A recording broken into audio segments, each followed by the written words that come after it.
สบายที่พี่น้องมื้อนี้เฮาสิมาเฮ็ดสัวไก่เนาะขั้นตอนแรกเฮาก็เอาไก่มาต้มใส่หม้อก่อนเนาะพี่น้องเนาะใส่เกลือใส่แป้งนัวใส่ชิ้นไข่ใบกิ้วใส่ข่าเนาะพี่น้องเนาะแล้วก็ใส่บักขามเนาะพอไก่สุกเดี๋ยวเฮาก็จะทำพิธีเอาไก่ขึ้นมาแต่ก็มาพักให้มันเย็นหน่อยนึงแล้วก็จะเอามาสีกแบบนี้เด้อพี่น้องนี่ตอนนี้เฮาก็คั่วพริกสุกแล้วเนาะพี่น้องเนาะมีแต่เฮาก็สีเกี่ยมสัวเลยพี่น้องอันนี้ก็จะเป็นผักแพรวเนาะอันนี้ก็จะเป็นผักหอมวัวแล้วก็ข่าที่เฮาซอยไว้หอมแดงเนเนาะพี่น้องเนาะน้ำซุปพี่น้องแล้วก็เฮาก็จะเอาพริกมาตำเนาะพี่น้องเนาะตำให้มันแดกด้วยพี่น้องเด้อปกติเราใส่พริกแห้งเนาะแต่ว่าเฮาบ่ใส่พริกแห้งเฮาใส่พริกดิบพี่น้องเฮาบ่มีพริกเนาะเสร็จแล้วเฮาก็เอาหม้อไปลาบแล้วก็เจ้าเอาน้ำมันใส่หม้อแล้วก็เพื่อให้มันหอนเนาะเจ้ากระเทียมมาลงเกี่ยวเด้อพี่น้องเด้อเกี่ยวเพื่อให้มันหอมเนาะพี่น้องเนาะถ้าน้ำมันหอนแล้วเฮาก็จะเอาผักเทียมลงเด้อพี่น้องขัวเจียวผักเทียมให้มันหอมๆสีเหลืองๆหน่อยนึงเนาะพี่น้องเนาะ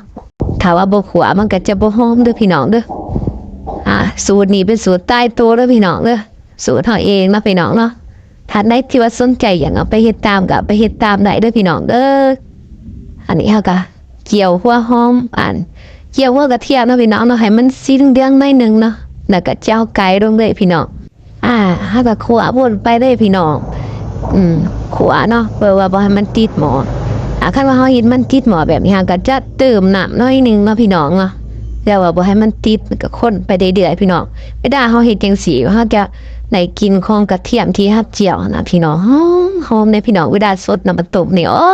ยสดน้ำร้อนๆนี่แห้งพี่น้อง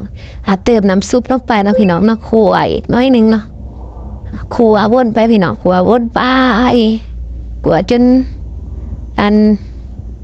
ขัวจนประมาณ2-3 นาทีเนาะด้วย5 นาทีก็ได้เด้อพี่น้องเด้อเพื่อให้ไก่ของเฮามันเข้ากับความหอมเนาะเสร็จแล้วเฮาก็จะเอาน้ำซุปมาตุนขัววนไปยังบ่ทันได้ขัวแล้วเดี๋ยวเสียบ่นี่โอ้ยกูทาผากเลยแล้วก็ใส่ชิ้นไข่เด้อพี่น้องเด้อใส่ชิ้นไข่แล้วก็ใส่พริกเนาะใส่บักพริกใส่พริกลงไปพี่น้องใส่พริกลงไปเสร็จแล้วก็มาบัวแดงที่เฮาซอยไว้กับข่าที่เฮาซอยไว้ลงไปเด้อพี่น้องลงไปขวดนำกันเด้อเฮาหอมบัวที่เฮาซอยไว้เฮาบ่ทันได้ใส่เด้อพี่น้องเด้อถ้าใส่ปุ๊บหมามันเนาะอันนี้ก็จะเอาพวกนี้ลงก่อนมื้อนี้เฮาก็ใส่แปรกเนาะพี่น้องเนาะแปรกตัวนี้แปรกแม่ตำนานเด้อพี่น้องเด้อกวดแบบมีนี่ไผๆก็หูเนาะว่าแปลกจุดยังพี่น้องอันนี้ก็ใส่เป็นนัวเนาะใส่เป็นนัวแล้วก็เปิดไฟแล้วก็คนกูเรได้พี่น้องเพื่อความเสียบความนัวเนาะพี่น้องเอาวนไปคนไปพี่น้องคนไปโอ้ยโยปาดคนไปหอมไปพี่น้องกินสมุนไพรหอมพี่น้องคนพี่น้องคนจะว่าเจืองปรุงมันเขาเนี่ยเขานั่งผู้ใดพี่น้องเสียเดี๋ยวเขาก็เติมน้ำซุปลงไปเด้อพี่น้องเด้อเติมน้ำซุปลงไปเนาะน้ำซุปเนี่ยเขาจะใส่บักขามเด้อพี่น้องเด้อมันจะเป็นตัวใส่บักนาวตื่นกระแดดเนาะพี่น้องเนาะคนวนไปอีกพี่น้องคนเรียบร้อยวันนี้ฮะก็สิมาเอาพักลงได้มั้ยพี่น้องพักนี่เป็นผักแพรวเด้อพี่น้องเด้อผักแพรวละสะอาดเรียบร้อยแล้วเนาะพี่น้องเนาะผักแพรวที่ว่าเฮาปลูกไว้นี่แหละพี่น้องนี่ดงเกยผักปลอดสารพิษพี่น้องโคเดเนาะเพื่อให้รับกินข้าวเนาะพี่น้องเนาะใส่ผักแพรวนี่ถือว่ารสอันนี้เด้อพี่น้องเด้อใส่ผักแพรวพี่น้องแล้วก็คนให้ผักแพรวมันสุกเนาะพี่น้องเนาะดูว่าให้ผักแพรวมันหยุบเนาะพี่น้องสิเดี๋ยวเฮาก็จะหุยผักหอมเนาะพี่น้องเนาะโอ้ยผักหอมบัวปบหมาได้พี่น้อง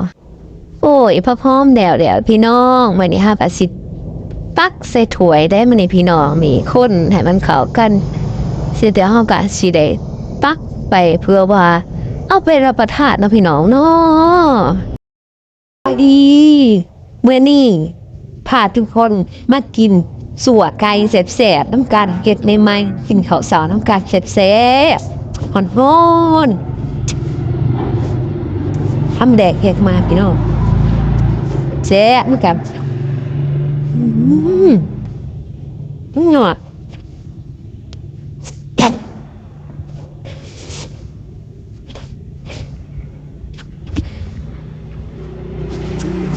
อืม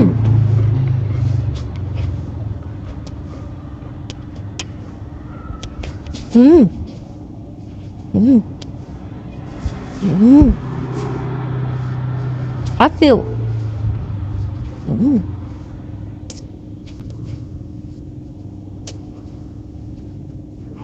จะแตะวัวจะแต่งมือเนี่ยแบบสไตล์บาทๆเนี่ย